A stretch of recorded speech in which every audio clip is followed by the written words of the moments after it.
I grew up in a proper suburb of Toronto, Ontario, Canada. Back in the 1980s, it was a completely different beast from the city it is now. Major arteries like highways didn't even grace the border, let alone several pass through. Even the major city streets were at most 4 lanes, as opposed to the 6 or more lane monsters that they are today. Farmers' fields encroached my hometown on all sides and served as a definite border between it and the other smaller neighboring cities.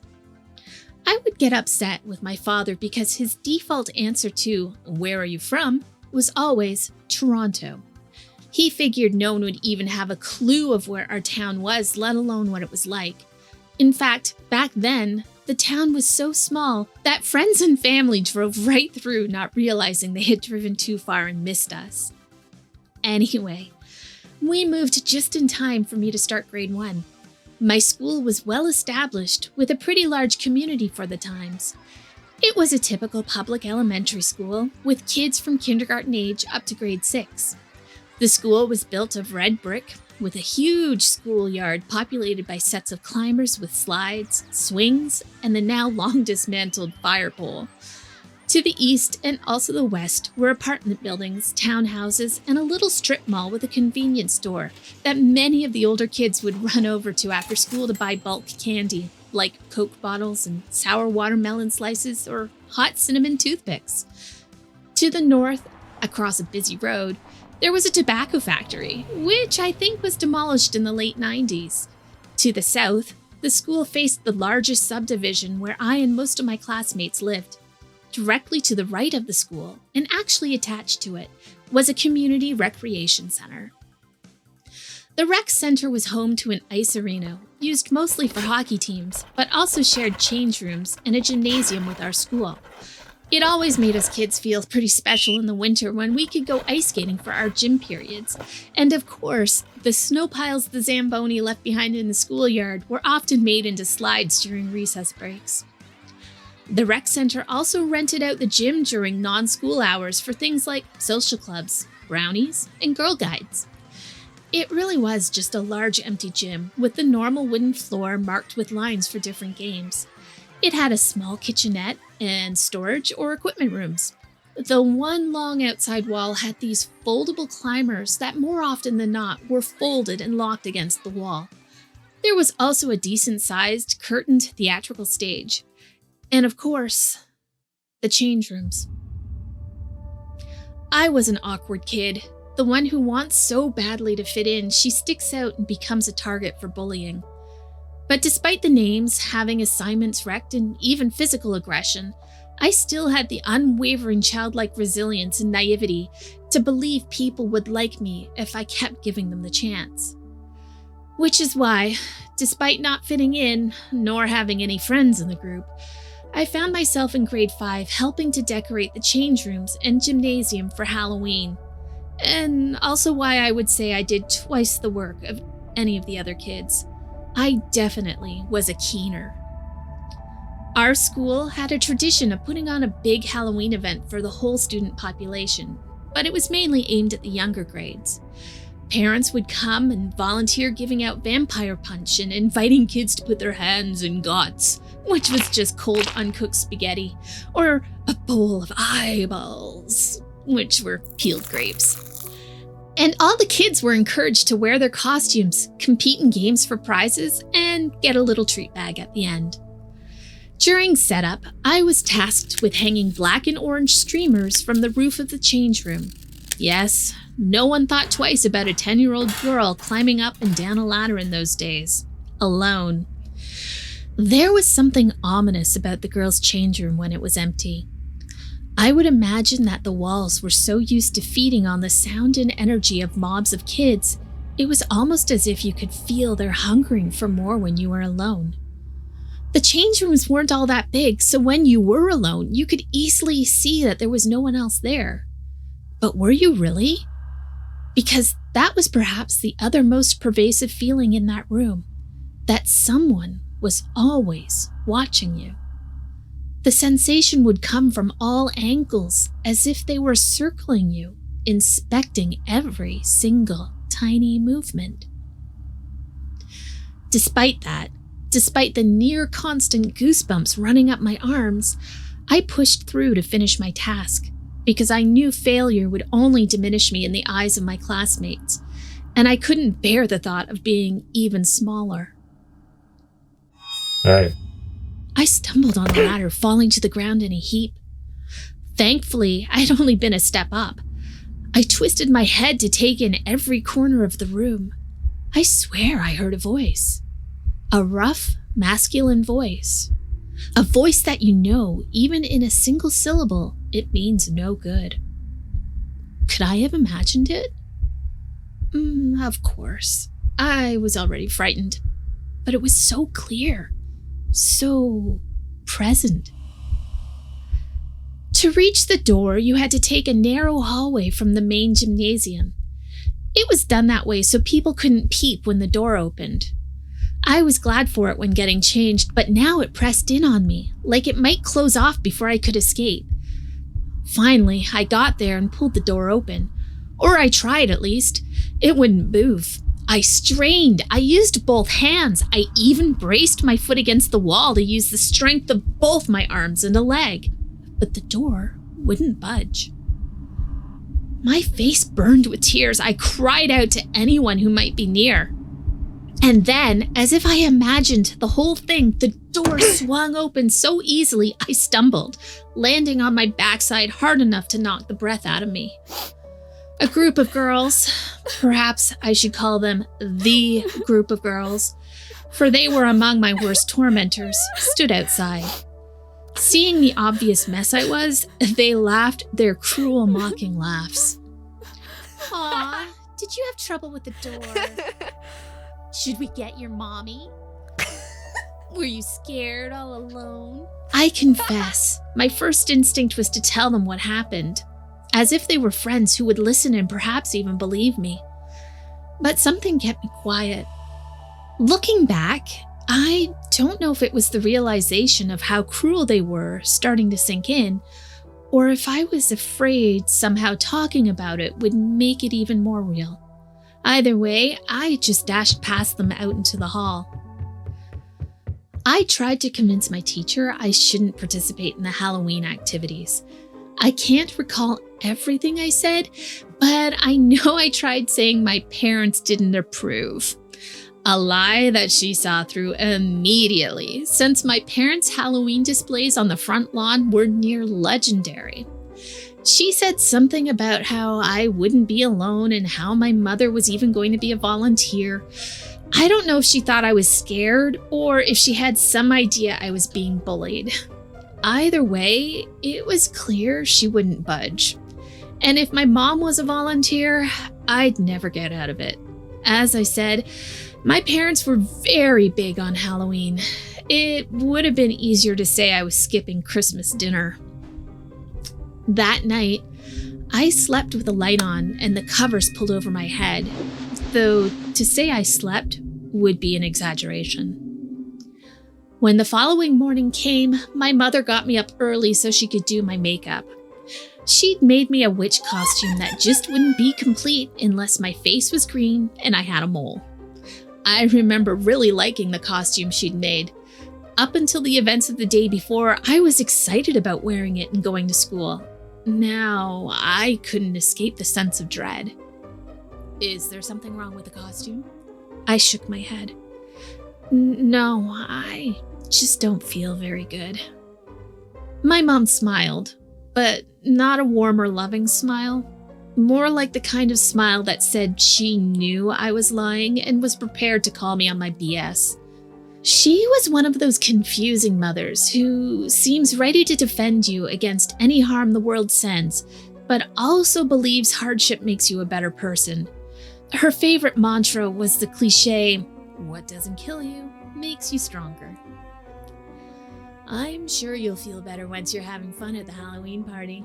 I'll be there in case anything happens. I couldn't meet her eyes. I just muttered a glum, "Okay," and headed to school. The Halloween event at school consisted of all of us going to the gymnasium where each class walked across the stage to show off our costumes. played games like bobbing for apples, and then each class would go through the haunted house, set up in the change room. It was like a gauntlet. You'd enter through the same door that refused to open for me the day before, wind through the room, touching the aforementioned guts, eyeballs, and other assorted horrors, all in the flickering light of candlelit jack-o'-lanterns. Despite having just had a drink, my throat was dry as my class approached the change room. My heart pounded like I'd run laps around the schoolyard. There were few surprises when we entered the change room. After all, our class helped set it up, and my mom had prepared some of the supposed scary stuff the night before. The air hung heavy with candle smoke, the faint smell of burning pumpkin, and the heavier sense of sweat and excitement. All the parents were in costume and doing their cringiest best to act frightening. Except one. He caught my eye because he didn't appear to be in costume at all. At first, I thought it was Mr. Lloyd, the school janitor, as he had similar dusty gray hair and wore weathered overalls. Something about him made me uneasy, especially the way I was certain he kept looking at me. It was his eyes that made it clear to me he wasn't Mr. Lloyd. Where our janitor always had a corny joke to share or some tidbit of wisdom, the look in this man's eyes was dangerous. Predatory. You know how when you see a person, you imagine what their voice sounds like?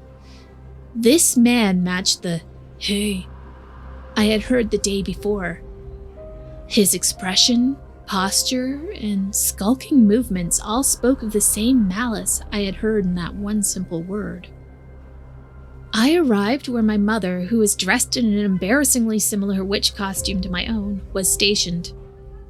"Mom, do you know who that is?" "Who, sweetheart?" I made to nod toward the man, but I couldn't see him anywhere. I tried to explain what he looked like, but my mother had no idea, and my class had no patience for me holding up the line. For the next few minutes, I kept nervously glancing at all the passing faces. The change room wasn't that large. Sure, among the crush of people and the streamers hanging from the ceiling, you might lose track of someone for a second, but it should have only been for a second.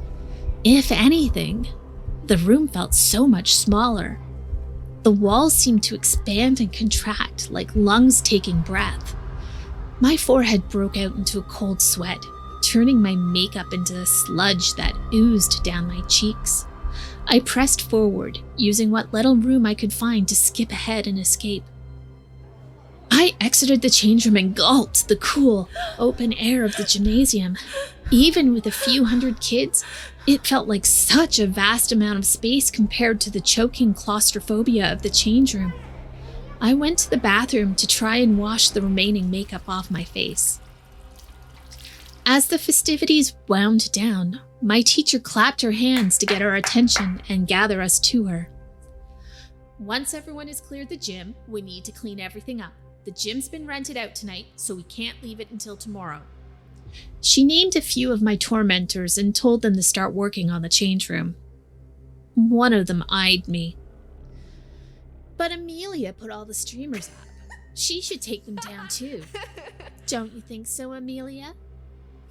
The look made it very clear what my answer should be. I think it's worth noting before proceeding that awareness about bullying was quite different when I was a child. Sure, everyone knew it happened, but it was considered a rite of passage, something you should be able to just ignore and keep on going. And often, if you tried to talk to a teacher about bullying behavior, you were told it wasn't nice to tattle and that maybe you should worry about your own behavior. Kids can be cruel, the wisdom of adults said. So long as your life isn't threatened, you're fine. Even being beat up was considered kids being kids. So, knowing all that, even as a 10-year-old, I agreed that I would remove the streamers from the change room. After all, I wouldn't be alone. All the other stuff had to be cleaned out as well. Except, it already had been.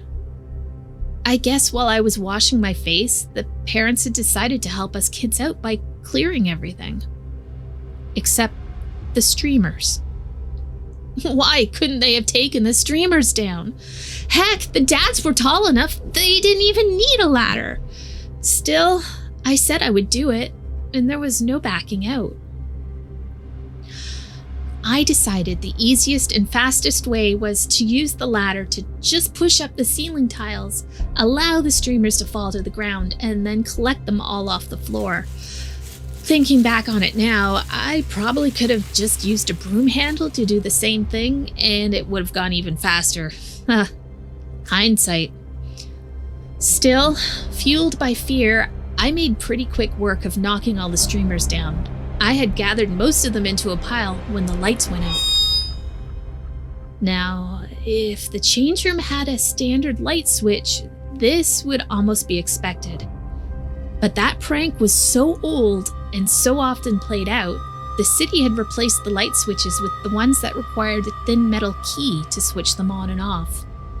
While it was probably possible to do it without the key, it would still take time messing with it, meaning I would have heard them, especially with how on edge I was. But I heard nothing. 1 minute the room was lit, the next I was plunged into near total darkness. The only light guiding me out was a faint strip coming from the bottom of the door. I fumbled my way toward it. Hey. The same voice, the same simple word. Yet despite that, I could tell it was different, meaner, hungrier. I yanked on the door, but once again it refused to open. I twisted to look down the narrow hall and I saw him, the man from before. But to say I saw him isn't exactly true. It was dark, but he was composed of a darkness so thick, so tangible, I could clearly make it out despite the minimal light from under the door. I screamed. I slammed my hand against the door so hard, so often, I thought it would shatter. He moved toward me. He said nothing else. He made no other sound. Hot breath snaked its way across the back of my neck and clung to my flesh. Tears filled my eyes, blurring whatever vision I had. I couldn't see him reaching for me, but I knew he was. I felt the nearness of his hands, brushing the raised hair on my neck, making to grasp my throat. The sound of fluttering wings filled the room, not majestic or sweeping, more like the hurried, panicked hammering of a spooked bird in its cage. And I swear, a patch of darkness even deeper and emptier than the man rose up behind him. My vision, hampered by tears and panic, couldn't make out details. It was mostly shadow, but I could see what appeared to be a wide-rimmed hat upon a misshapen head. One more frantic beating of wings, and the overhead lights clicked on. I flung the door open and fell out into the gym, several of my classmates gaping at me. Through tears and snot, I blabbered about everything. My teacher came running, put her arm around me, and took me to the bathroom to wash my face. I don't remember what exactly I said. I just recall not being able to stop pouring words out. It was like trying to exorcise it from my mind by spewing the words out into the world. When I was cleaned up and calm, my teacher took me to the school office and called my mom to pick me up. I stayed home from school for a few days, unable to face my classmates, but mostly unable to face the prospect of going into that change room again. Still, my mom would only accommodate me for so long. Eventually, I had to return. To say I was surprised no one bullied me about the Halloween incident is a tremendous understatement. It wasn't until a few weeks later that I learned in my absence the girls who tormented me had tried to cook something up in the gym, only to be frightened out of their wits by someone or something. I did have to use the change room again, but I never went in alone. Still, after that grade 5 Halloween, it never felt as threatening to me. In the years since, I've thought maybe the second, darker thing I saw helped me. Or maybe it could have cared less about me and was just there for him. I don't think I'll ever know the answer. My mother told me years later she found my story interesting, so she decided to do a little bit of research. While she still thinks I made the whole thing up, she did find out that the school was built where an old farmhouse used to stand. And there were some less than savory rumors about the farmer's younger brother who also lived there. She offered to show me a picture, but I declined. Sometimes I think maybe it's better to not know everything. The school is still there, and so is the attached rec center. When I thought about this story, I went to Google the school. Funny enough, the stage is bricked up and the change rooms are permanently closed. After my experience, I shudder to think what could have happened.